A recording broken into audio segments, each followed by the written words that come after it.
Many of us have heard the story about Nebuchadnezzar and the three Hebrew boys. Yes, yes. We have heard the story how Nebuchadnezzar built a statue, and he told everybody that when you hear all the music, you bow down and worship the statue. So we pick up the reading on verse 14. Nebuchadnezzar spake and said unto them, Is it true, O Shadrach, Meshach, and Abednego? Do not ye serve my gods, nor worship the golden image which I have set up? Now if you be ready, that at what time you hear the sound of the cornet, flute, harp, sackbut, psaltery, and dulcimer, and all kinds of music, ye fall down and worship the image which I have made. Well, but if you worship not, ye shall be cast in the same hour into the midst of the burning fiery furnace. And who is that God that shall deliver you out of my hands? Shadrach, Meshach, and Abednego answered and said to the king, O Nebuchadnezzar, we are not careful, or we have no need, in other words, to answer you in this matter. If it be so, our God, whom we serve, is able to deliver us from the burning fiery furnace, he will deliver us out of thy hand, O king. But if not, be it known unto thee, O king, that we will not serve thy gods, nor worship the golden image which thou hast set up. Look up at your neighbor and say, but if not. Yeah. You may be seated. But If not. All right. For whatever the reason, this is called the book of Daniel because it's mostly, primarily, about Daniel. But in Daniel coming to Babylon through captivity, there were three other friends of his that were taken, and we know them by the name of Shadrach, Meshach, and Abednego. We know that they were friends of Daniel from the beginning, and their true names was Hananiah, Mishael, and Azariah. But the king changed their names. Many folks will change your name Well.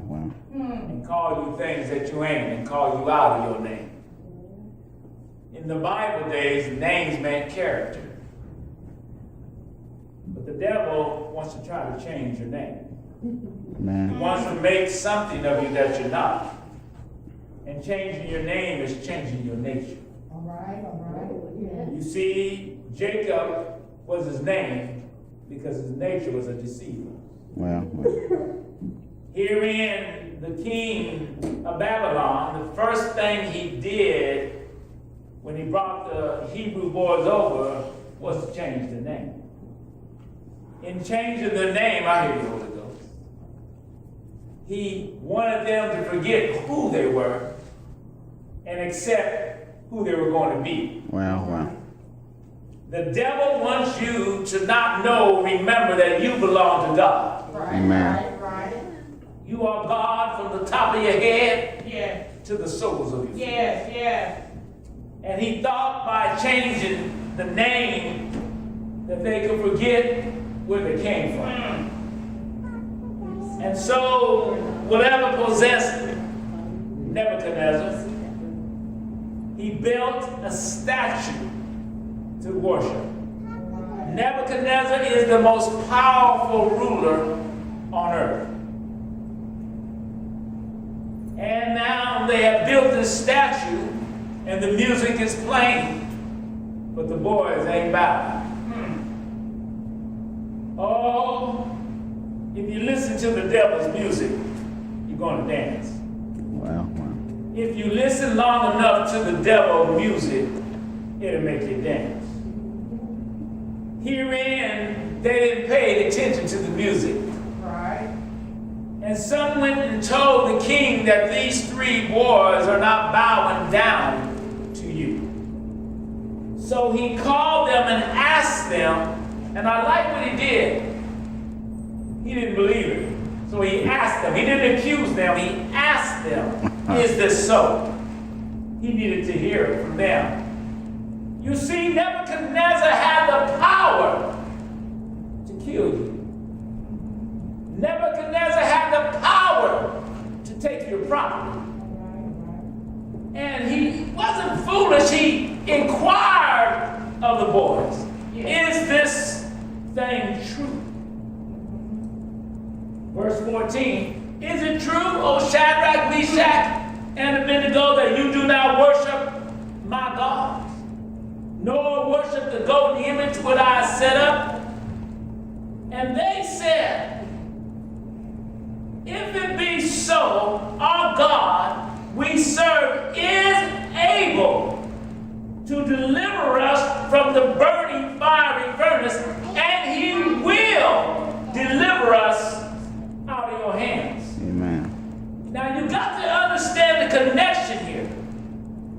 Not only will he deliver us from the burning fiery furnace, and he will, whether through the fire or not, Amen. deliver us from your hands. He can take us out of the fire, but if even when we go through the fire, we'll still be out of your hands. Amen. Herein now, Shadrach, Meshach, and Abednego could have said, wait a minute, King, we weren't paying attention when the music was playing. Wow, wow. I didn't know we had 45s anymore. We're playing CDs. Because that's what some of us do. We are Christians in the building. Wow, wow. But when we get put out on Front Street in the world, we forget we're Christians. Man. We say we're Christians when we're behind these doors, but our attitude and the things that come out of our mouth make folks wonder. You see, what do you do when God is not talking? Wow, wow, wow. What do you do if God doesn't answer you?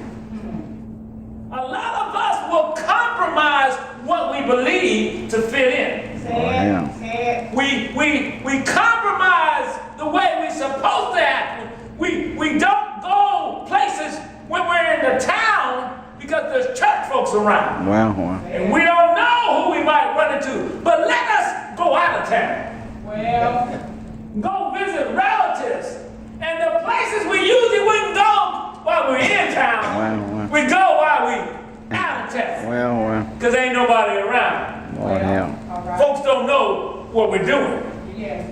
And some of us live our lives like that. We're not true to who we are. It's easy to compromise your values. Now the boy said, look here, King. We will not bow down. Our God is able. But if not, we're still going to serve him. Amen. Yes, yes. What do you do when God doesn't answer your prayer? What do you do when you pray and things still don't turn out right? What do you do when you trust God with everything in you and it still falls apart?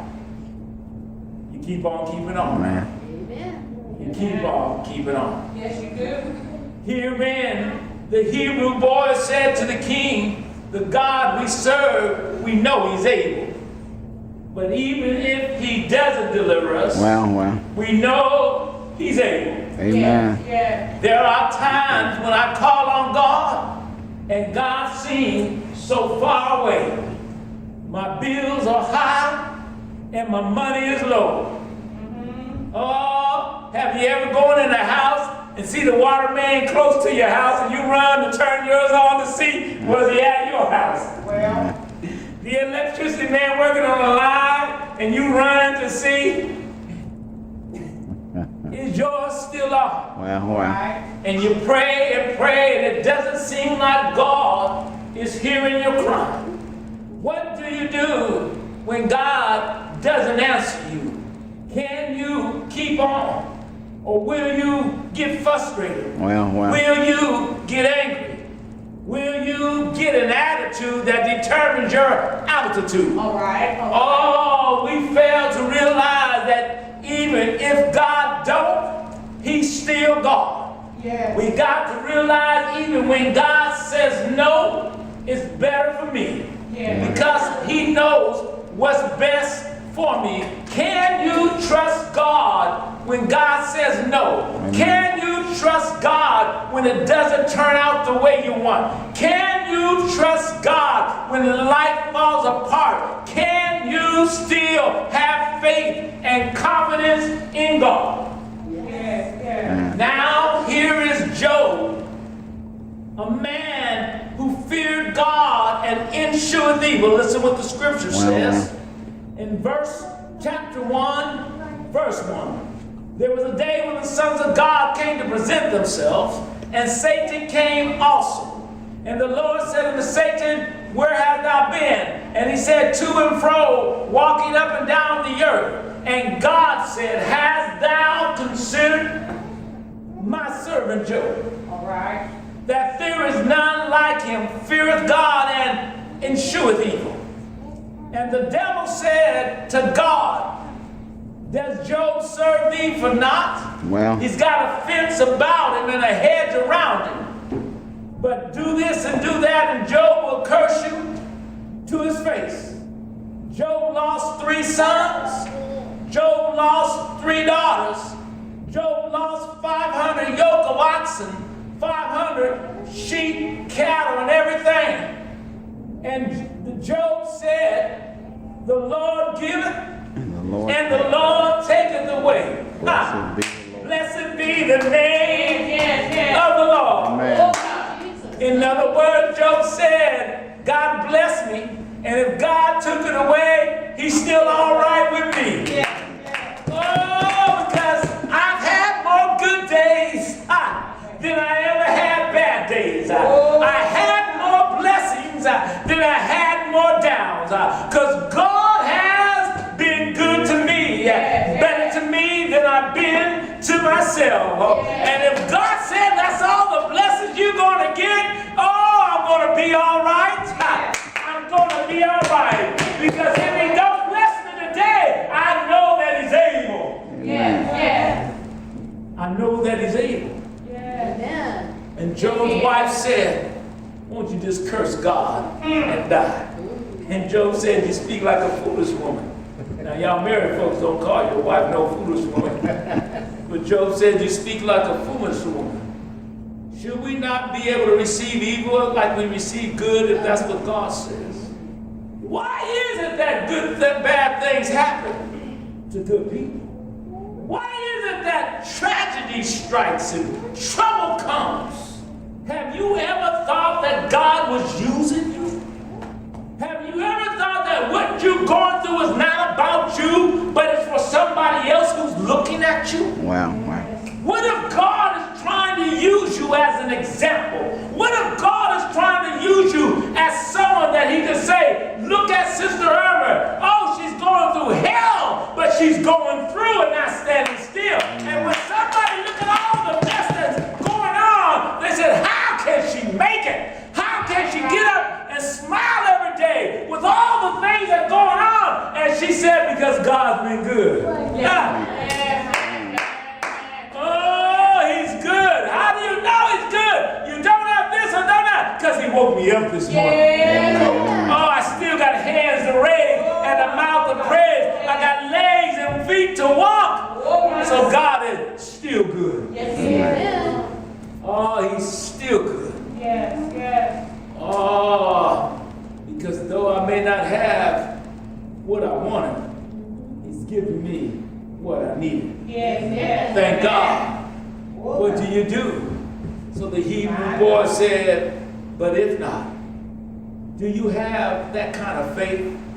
If not faith, that kind that said, if God never hears me, I'm still good. Amen. I told you the story when I was back home in California.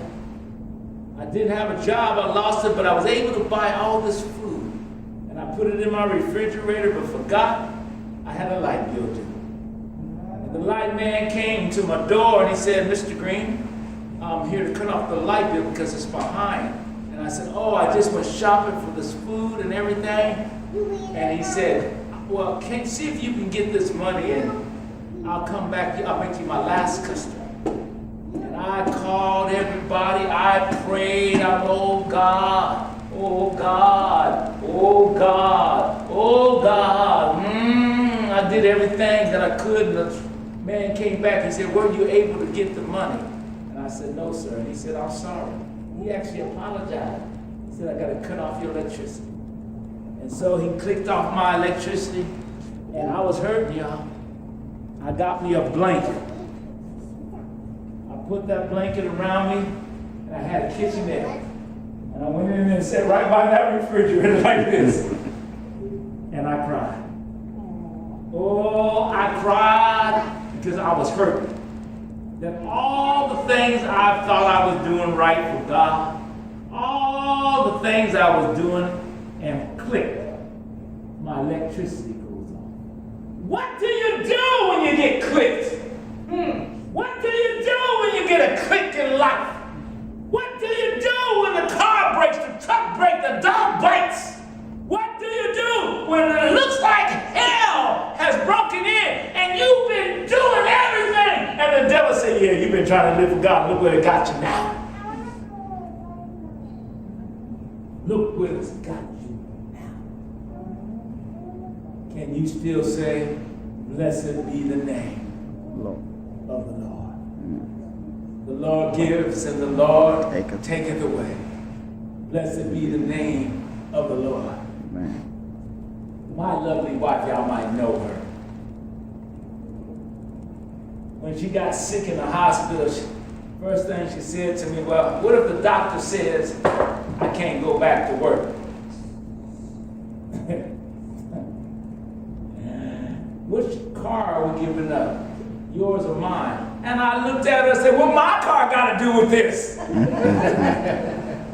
If you ain't gonna work and you're gonna lose a car, it's gonna be your car.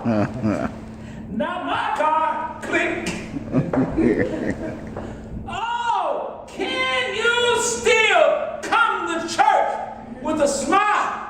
All right. Can you still, when they get the notice and you got to move, can you still come?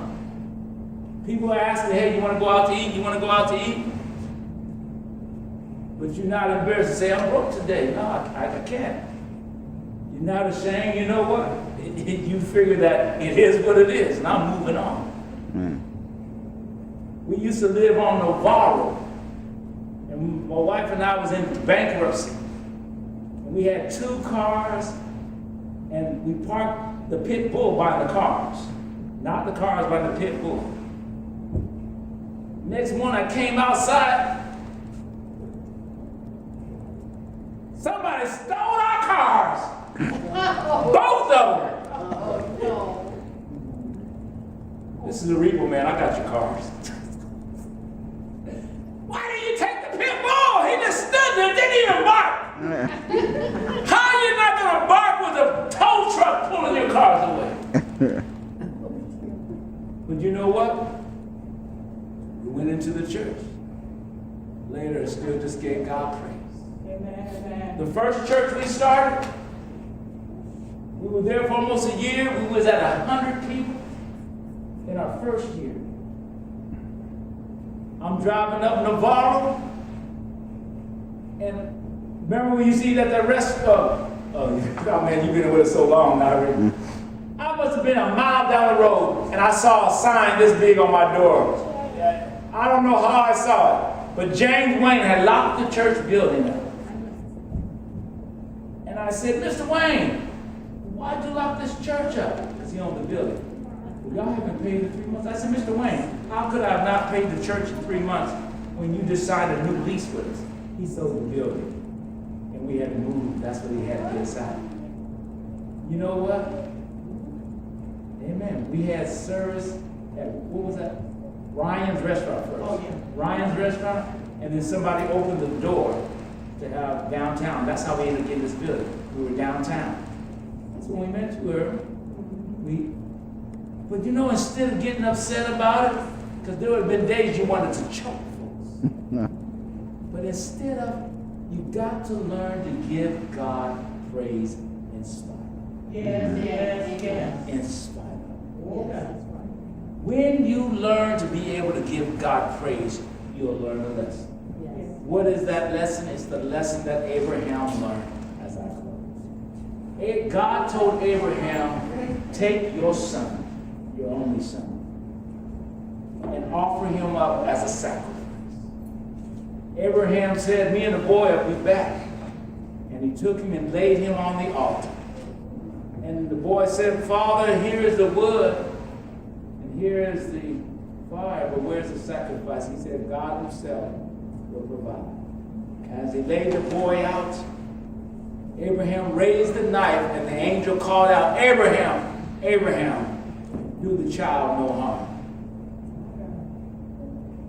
Well, if God knew Abraham was going to sacrifice Isaac, and Abraham knew he was, because he said he was going to do it, what was the lesson to be learned? What Abraham didn't know was that God had a ram stuck in the bush. When you follow through on what God wants from you, there's always provision for your vision. When you follow through on what God is trying to call you to, and when you realize that what you might give up is never greater than what you will receive from the Lord. When you lose, you can't get it if you're still holding on to something. There are times that we are holding so tight to an almighty dollar, and then you squeeze him till Washington crying. But maybe God wants you to let go before he can put a Hamilton in your hand. Maybe God wants to let you go. I don't know what 100 is, so I can't even say it. Who's on 100? Jackson? No, that's a 20. Benjamin. Oh, he's on 100? You know, Cynthia got plenty of those. You know. When you got Benjamin. Oh, but until you let go, God can't give you what you need. And so there are some things we got to... There are some things that when God says no, maybe he's got something better for you. When God doesn't answer your prayer, you might be glad. Because you say, Lord, I want that man, I want that woman. And you better thank God you didn't get them. 5 years later, you see them with your best friend, and he goes, no, why didn't you take her? Why didn't you take her? Why didn't you? Oh, thank God no, she stabbed you. What? You see both of them on the news walking like this, the head down with the cuffs on in slow motion.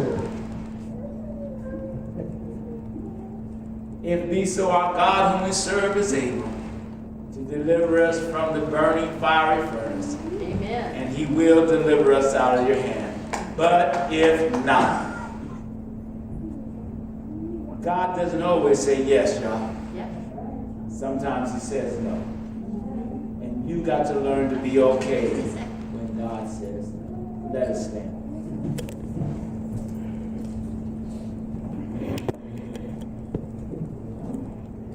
Our church must become a praying church. Sister Lana is wanting to start prayer on Saturdays. Amen. Man. So next month we're going to start working on that, where we do Saturday morning. We used to do that, Brother Harold. Amen. Saturday morning we used to have prayer. Amen. But folks don't want to pray no more. Folks don't really want to. They want to go to the church, but not really become the church. And it shows in attitude and altitude. In quicker temper, anger, frustration. It all going to show. And if you're not farther along than you were when you first got saved, and you're stagnated, we should be growing, y'all. So next month we're going to start about 8 o'clock prayer, 8 to 9, and then we're going to try to go to Ramsey every month. We had good fun over there. Amen.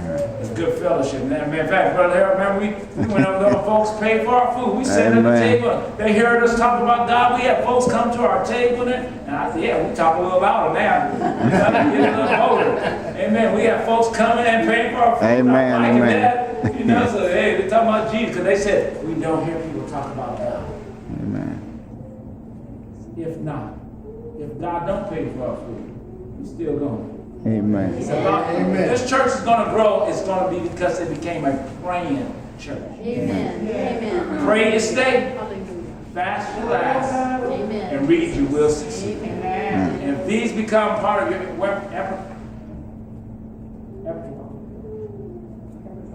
yeah, I took the boy. That's a tongue tie for me.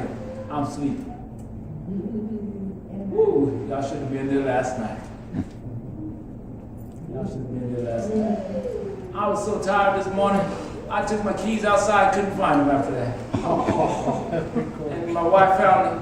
Leilani found them on the dog cage. And I covered up. I put the keys in the dog cage, put pallets and everything right on top of my keys and left. And then I'm calling, where's my keys?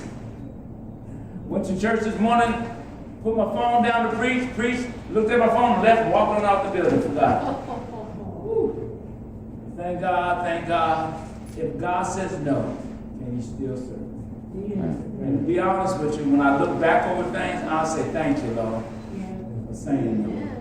Because I've been asking God for a whole lot of stuff. Now I'm glad I didn't get it. Amen, amen, amen. So one of our goals for next month to start out is we're going to start praying. Amen. This church must start worshiping. And then we want to thank Sister Bonnie for taking song service. And I want to thank Sister Green for willingly giving it up. Amen. I didn't even have to explain nothing, but she came on. Her and Sister Lana have been praying. She said, God said, that's holding me back. And Sister Bonnie just stood up. He said, Sister Bonnie, I can sing her until she goes. I mean, my voice is out. And we're going to buy Sister Beth some arthritis thing, just for her hands, just in case, Did you really say that? Or was that just me? We're going to send you to that place where you get your hands and feet done.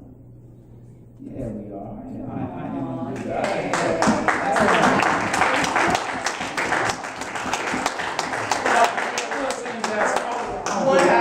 Yeah, we're going to send you the one I know. I can get a discount. I want them to set you back and put those, what do they put on those eyes? Cucumbers.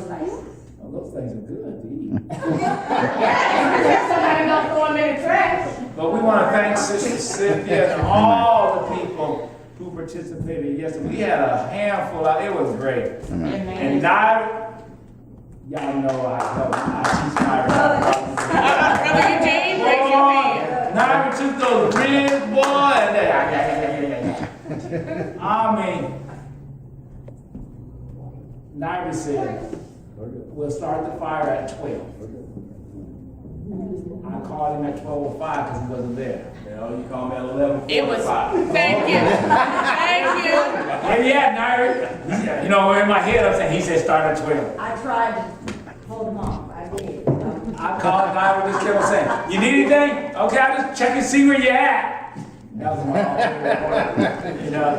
So then he talked about, I called, the next time I called, I said, hey, just checking. He said, well, I'm here already. I said, oh, okay. Just checking. Boy, but the ribs were off the wall. Amen. But the whole thing was just